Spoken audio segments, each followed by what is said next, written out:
So guys, ito papunta po kami ngayon sa pinakang tuktok ng aming barko. Maghahanap po kami ngayon ng signal. At ito po ang aming tuktok ng barko. Makikita nyo po, may mga damo po dyan. At dinidiligan po namin araw-araw para hindi mamatay. Tapos mayroon rin pong mga bato, yun po kasamahan ko, nagsisignal na po siya. Ayan po, mga bato po malalaki. Dinala po yan dyan. At ito pong kasamahan ko si Kamangyan na naghahanap din po ng signal, Mr. Rio.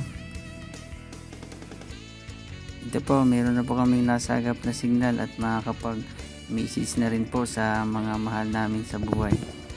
Ito po, utay-utay na po ako kami uling bumababa dahil medyo may kalamigan po doon sa itaas. Kaya bumaba na rin po kami agad, hindi na po kami nagtagal doon sa pagsisignal. May araw naman po siya pero yung hangin po niya malamig, may kalakasan din po yung hangin. Ito pang aking kasama na nilalamig na rin.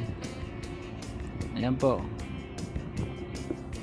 At ito po, ipapakita ko sa inyo ang aming swimming pool sa app.